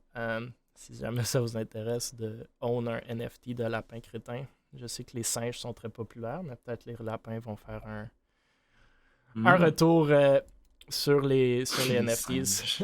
Le dernier sujet qu'on a ce soir, c'est pas tant e-sports québécois, mais c'est tellement pas loin, puis il y avait quand même des Québécois qui sont passés là-dedans, fait que ça me tentait quand même d'en parler, parce que c'est quand même du gros news, là, un peu à la Gaming Gladiators récemment. Mais Parabellum complète sa vente à Intema Solutions, donc on se rappellera que... certains se rappelleront, puis d'autres l'apprendront maintenant, que le 8 décembre dernier, Amuka, donc la compagnie publique mère de Parabellum, avait annoncé le fait qu'il avait signé une lettre d'intention d'acquisition de Parabellum par Intema pour une somme de 700 000 $. Je note qu'Intema Solutions, justement, c'est une compagnie publique avec son siège social au Québec, à Saint-Laurent. Pour ceux qui se souviennent, Parabellum était antérieurement connu comme Shattered Dreams avant leur acquisition justement par Amuka, puis ils ont rebrandé à Parabellum.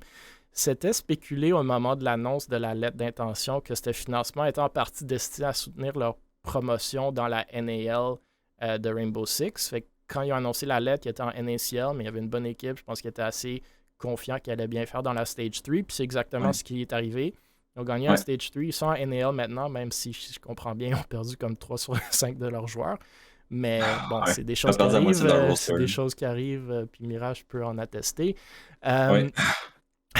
Parabellum, justement, Parabellum possède des équipes dans Rainbow Six, Rocket League, CSGO et iRacing. J'étais moins au courant pour CSGO, honnêtement, mais bon, apparemment, il y a CSGO? Ben, c'est ça qu'ils disent, mais... Je viens de m'apprendre de quoi. Ouais, c'est ça, moi aussi. C'est soutenu par une équipe de 10 créateurs de contenu, à ce qu'ils disent, avec une portée sur les médias sociaux agrégée de plus de 300 000 fans. Donc, je tiens à noter que le président et PDG Laurent Benezra de Intema Solutions, justement, est à Montréal. Bref, la compagnie Intema se positionne comme étant le leader mondial émergent de l'industrie des e-sports et du jeu électronique. Ils ont des verticaux en e-sport, marketing et gambling ou betting. Ils viennent d'ailleurs d'annoncer leur acquisition de LootBet le 1er mars. Bref, l'acquisition de Parabellum aurait comme but pour Intema de renforcer leur opération e-sport. La vente a été faite, donc 1 845 000 actions seront donc achetées pour un montant total de juste au-dessus de 560 000, quand même moins que le 700 000 qui a été annoncé au début, mais rien de moins, quand même une org e-sport qu'il n'y a pas longtemps, elle n'était pas plus impressionnante en tant que Shattered Dream que les organisations québécoises qu'on voit aujourd'hui. Fans sont rentrés chez Amuka. Maintenant, ont été vendus à 560 000, donc un demi-million, à une compagnie québécoise qui ont réussi à acheter Lootbet. Quand même des grosses nouvelles, selon moi, puis des nouvelles quand même cool, impressionnantes, peut-être motivantes pour le e-sport. Je sais pas si vous avez des réactions là-dessus. Moi, je connaissais pas Intema Solutions. J'ai été checké tantôt. Ils ont quand même Team BH. Là. Déjà, ça, c'est le premier nom qui m'est venu. Là. Genre, Team BH, c'est huge. C'est quoi Team BH? Quand même... Ben, mettons, si tu vas sur Twitter d'Intema Solutions, ça dit qu'ils own Team BH. C'est une team de 115 000 followers. Ils sont mainly sur Fortnite, c'est pour ça que je les connais. Là, ouais. Je les connais dans le temps que j'étais sur Fortnite. Là. Okay. Mais tu sais, je pense qu'ils font juste ça, même, peut-être. Je sais pas, j'y suis pas. Là. Ouais. Mais j'y connais. Ouais, mais ça, c'est une grosse team, honnêtement. Là. Fait, déjà, quand j'ai vu ça, je fais OK, c'est pas de la merde, mettons. Mais ça reste que je sais pas d'où ça sort. Comme tu dis, ça vient du Québec, fait que ça, c'est nice. Mais là, dans le fond, si j'ai bien compris, Parabellum s'est fait own par. J'ai oublié l'autre nom. Là. Ouais, Amuka. Puis après ça, il se Amuka, selon moi, avait pas. Même si Amuka sont publics, c'est une compagnie publique, ils détiennent Waves Gaming, si vous connaissez, c'est des LAN centers en Ontario, justement. Il y a le LAN Valorant Toronto qui se donne là dans le prochain mois. Fait qu'ils ont du real estate game un peu. Ils ont rentré Shattered Dreams, mais je pense pas. Puis là, c'est encore une fois là, juste de la spéculation. Je pense pas qu'il y avait le financement interne pour supporter l'équipe dans la NAL. Fait que je pense qu'ils sont rendus en NAL. Non, c'est ça. Faut du budget quand même pour la NAL. C'est quand même pas rien. Je pense qu'ils sont rendus proches puis ils se sont dit comme, on peut se faire un beau profit sur cet achat-là. Là. J'ose croire que Shattered Dreams, ils ont intégré soit gratuit ou soit pour un salaire à Chris Lama, ce qui est très cool. Puis ils revendent ça comme, Stars Fox, même pas 1 ou 2 ans après, à un demi-million, c'est un bel investissement. C'est sûr qu'ils payaient leurs joueurs, mais pas plus que peut-être 750$ par joueur par mois dans la NACL. Donc c'est une belle vente. Puis je pense justement que ça permet à cette équipe-là d'aller dans la NAL. Comme tu sais, voilà. Ça prend un investissement. Là. Ah oui, c'est sûr. Là, c'est comme un peu. On pourrait clairement comparer ça à Mirage et Northern Arena. Exact. C'est une compagnie qui en achète une autre pour aider la plus petite des deux, dans le fond. C'est littéralement ça. Là. Envoyer l'investissement puis tout le kit, c'est littéralement ce qui se passe avec Parabellum en ce moment. Exact. Écoute, j'ai surtout hâte de voir ce qu'ils vont faire avec leur roster. Comme Fawkes dit, ça prend déjà une gaming house à Vegas, c'est pas que n'importe qui peut s'offrir. C'est ça, ça reste que c'est pas n'importe qui peut s'offrir ça. Puis, je disais quoi déjà? Ouais, j'ai hâte de voir leur roster, c'est quoi qu'ils comptent faire avec ça. On va voir avec 5 Canadiens, puis ils en ont perdu 3, ce que je trouve dommage. Là. Moi, j'espérais avoir finalement un roster de Canadiens, là. Mais tu sais, nous autres, mettons, tu parles de Mirage, ça aurait été notre rêve aussi, sauf qu'il n'y a pas nécessairement assez de... vous aviez le roster, mais à ma compréhension, quand il fallait faire le move, c'était des questions de visa aussi qui étaient visa aussi, mais surtout que notre roster full canadien n'était pas... d'après ce que j'ai entendu, il était pas partout au niveau, là. On se serait fait éclater toute la saison, fait qu'on n'a pas le choix d'aller chercher des USA, tu sais. Ouais, mais je sais qu'il y a quand même beaucoup de visa issues. Vous, c'était restreint en termes de temps pour le move, puis si je comprends bien, Ubisoft sont pas tant down de signer ces visas-là, donc ça rend la chose un peu compliquée, mais bon. Moi, là-dessus, je n'étais pas en interne là-dedans, je sais pas. C'est sûr. Moi, ce que je trouve cool, c'est... Est-ce qu'on peut maintenant considérer Parabellum comme une org québécoise? Est-ce que, tu sais, comme Intema, c'est quand même hot comme move, là. C'est vraiment cool. Comme toi, mais pour je moi... connaissais pas Intema du tout, là, mais... Ouais. Mais pour moi, une org québécoise, pour moi, c'est une org qui est owned par des Québécois, qui est managed par des Québécois, en grande partie en tout cas, tu sais. Pour moi, c'est pas juste parce que la compagnie qui a racheté Parabellum est à Longueuil, t'as dit Saint-Laurent, whatever. Saint-Laurent. Tu sais, genre, c'est comme. Tu sais, je suis pas sûr que pour moi, je peux considérer ça comme québécois parce qu'il n'y en a pas un là-dedans qui parle québécois. Tu sais, en tout cas, peut-être qu'il y en a un, mais en tout cas, tu comprends le principe. Je suis d'accord.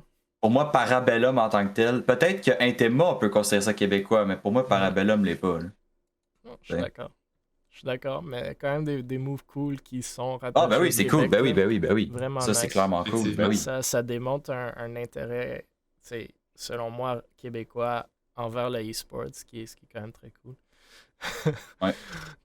Fox, il dit personne parle québécois, on parle français. Ouais, excuse.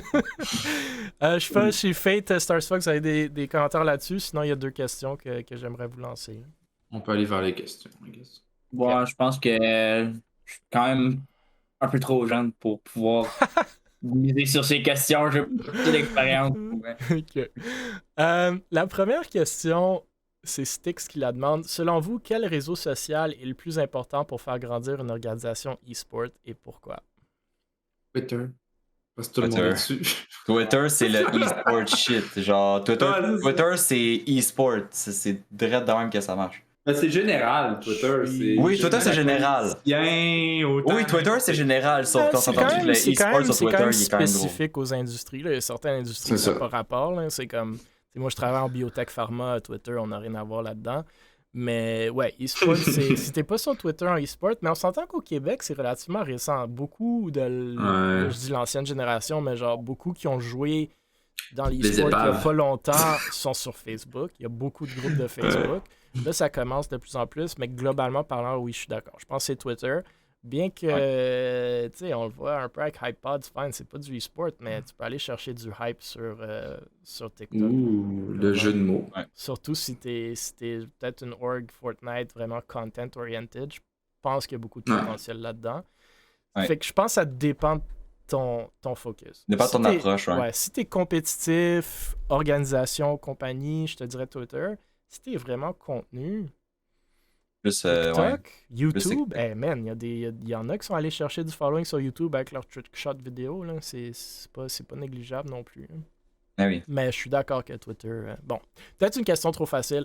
La prochaine, plus difficile / controversée, puis Fate, t'as pas le droit de dire que t'es trop jeune. Ma question, la question que Fox, justement, il pose, pensez-vous qu'on devrait mêler politique et e-sport? Par exemple, les équipes russes qui se font exclure dans des compétitions de CSGO, on pense notamment à Blast, Premier et ESL qui ne laissent plus les organisations russes jouer comme Virtus Pro et Gambit, si je ne me trompe pas. Qu'est-ce que vous en pensez de ce sujet-là? Moi, je vais me taire, personnellement. Le gars, il parle pour dire qu'il ne va rien dire. Non! Je peux commencer si vous voulez, mais je vais mon avis. Je vais donner mon allez-y. avis là-dessus. C'est non, on ne devrait pas mélanger politique. Ok. C'est légitime. Sincèrement. Comme avis. Ok. Les 2 autres?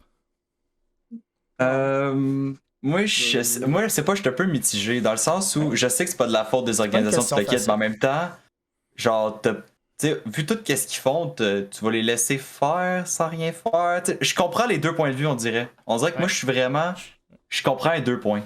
C'est pas une question.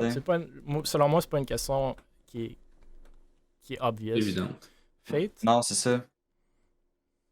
Moi, ça reste obvious que non. Là.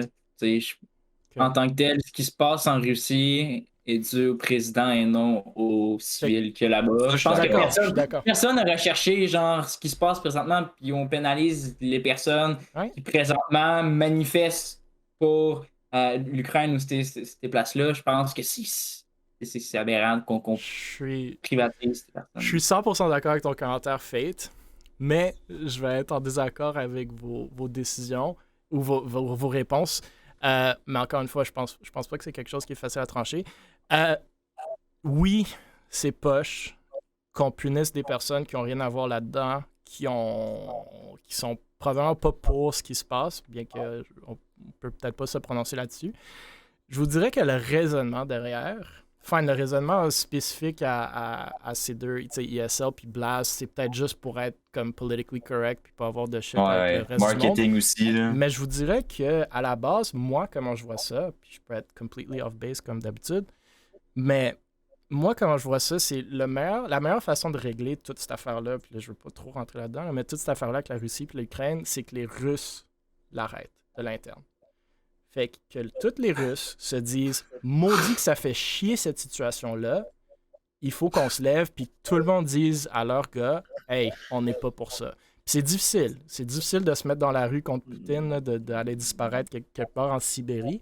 Mais je pense que c'est le raisonnement derrière. On le sait, les États-Unis, le Canada, c'est tout des économiques, c'est du economic pressure. Pourquoi on ne laisse pas les aéroports ou les avions russes voler au Canada? C'est ça. Les compagnies russes d'avions, maintenant, ne font plus d'argent. Le ruble est dans le plancher. 20%, vous ne pouvez plus exporter à la SAQ. Il n'y a plus d'alcool russe à la SAQ. Les joueurs de tennis russes ne peuvent plus jouer dans les tournois de tennis. La Russe est boycott. Le org russe, c'est ça.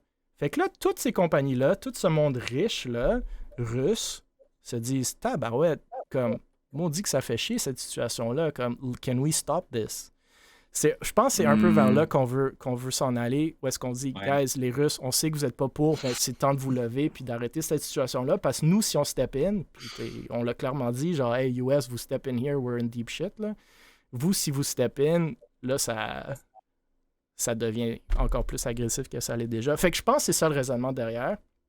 Est-ce que je pense qu'on devrait mixer politique et e-sport? Idéalement, non. Nous, chez Bull, on le fait presque jamais, puis même, on met pas de drapeau, rien.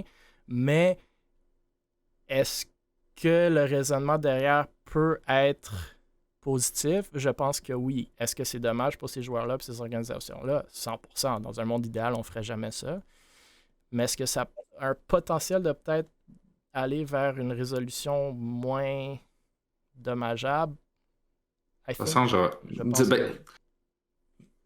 je peux dire oui, du côté économique, mais est-ce que viser, genre, autant jeune, ça va vraiment faire de quoi? Tu sais, quand tu vois encore une fois... Ces organisations-là, il y a du monde derrière qui ont quand même de l'influence. Oui. C'est pas des kids de 14 ans qui sont derrière Virtus Pro. Là. Ouais, mais non, clairement pas. Si tu reviens à ça,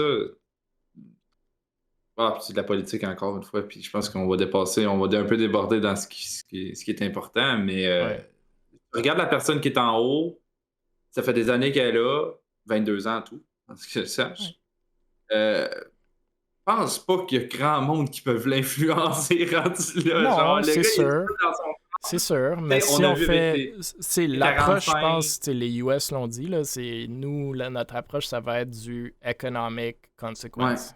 Ils ont juste pas le choix. On vous étrangle en termes de finances. Mais ils ont juste pas le choix. Mais si on veut faire ça, il faut le faire blanket, là, tu le fais partout. Ouais, c'est sûr. C'est ça qui est poche. C'est poche pour tous les Russes. C'est poche pour tous les Russes. Comme les gars de Virtus Pro ont fuck all à avoir avec ça. Il y a 3 joueurs sur Navi qui sont maintenant... chanceux qui sont dans Navi parce que c'est ukrainien, fait qu'ils peuvent continuer à jouer, mais ils ont aussi peu ils sont aussi peu involved que les gars chez Gambit, j'ose croire, mais malheureusement les gars de Gambit en sont. Je pense que c'est dommage. Je pense, est-ce que dans un monde idéal, ça devrait être mixé? Non. Je pense que dans la situation actuelle, si on veut réellement faire du economic damage, il faut le faire partout. Ouais, ça, je suis d'accord là-dessus. Fait que c'est malheureusement ça. Comment moi je le vois? Est-ce que j'aime ça? Non, fuck all, mais je pense pas qu'il y a personne qui aime la situation actuelle. Non. Je peux comprendre que tu peux striker genre une organisation qui est russe, une compagnie qui est russe. T'sais, même dans la F1, on l'a vu, genre As, ils ont enlevé carrément les couleurs de la Russie sur leur... Ils ont enlevé un de leurs plus gros sponsors direct sur le char. Genre, c'est celui qui crachait le plus de cash pour leur voiture. Ils l'ont carrément delete. Je comprends qu'on supprime une compagnie russe. Mais attaquer les gens personnels, comme par exemple un sportif russe, il y a quoi rapport là-dedans? Mais il y a de l'influence. Oui, il y a de l'influence. Mais c'est ça que c'est. On veut que les Russes, j'ai l'impression, on veut que les Russes se lèvent à l'interne, influencent, disent on n'en veut plus de cette merde-là. Parce que, tu sais, bref, je pense que c'est l'approche. Je suis d'accord avec toi, comme à la base, tu penses, je connais plus les Russes. Je parlais individuellement, là. Je parle pas d'une compagnie. Moi, je parle du joueur de tennis russe, puis là, j'oublie leur nom, mais. Ouais, crime, comme si tu prends ça, ce cas-là individuellement, t'es comme, what the fuck, pourquoi on fait ça? C'est n'importe quoi, tu sais. Mais après, quand tu prends ça à une vue globale, ok, il n'y a plus aucune équipe sportive, aucune équipe sportive, aucun alcool, aucun rien. Genre, vous vendez plus rien au reste du monde en termes de services, d'entertainment, de rien. Ouh, là, c'est... Ok. La Russie va vivre une crise économique légendaire dans pas long, là. Ouais, bon, si on revient dans l'histoire, ça a fait la même affaire avec l'Allemagne nazie, mais bon, ça peut empêcher que... Non, mais tu sais, ça Ça reste et ça en fait dans pas long, là, ça c'est sûr. Là. C'est sûr que dans pas long, il va y avoir une méchante claque. Là. Ouais, Est-ce qu'il était déjà préparé à ça? Oui, ils l'ont même avoué. Les Russes étaient déjà préparés à sortir du système SWIFT, à avoir leur propre économie, etc. Fait que, comme je vous dis, ça sort carrément d'un sujet hors e-sport. Mais comme je vous dis, ils étaient prêts à ça. Ils sont déjà préparés à ça, puis je pense pas qu'il y avait un plan derrière ça. Donc, puis tu sais, en 2014, c'est la même chose avec la crise.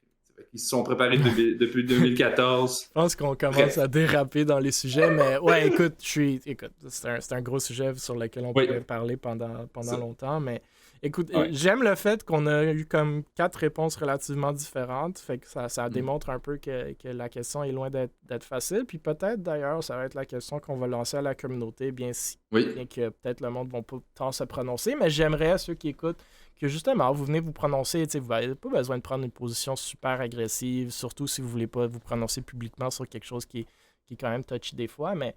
Ouais, c'est sensible, ce sujet-là, quand même. Ça serait cool de vous entendre, parce que je pense que c'est quand même un sujet qui peut-être va quand même affecter à certains, c'est sûr que l'ANETS, ça sera affecté, mais il y a quand même certains aspects du e-sport qui vont être affectés, puis qui le sont déjà. Fait que, écoutez, messieurs, c'est tout pour ce soir. Avez-vous des shout-outs, des commentaires, des questions, des sujets que vous voulez apporter avant qu'on ferme le stream? Shout-out à vous les boys de nous avoir invités. Ben ouais, exact. C'est ce shout-out que j'ai à donner. Ouais, moi aussi, shout-out à vous autres.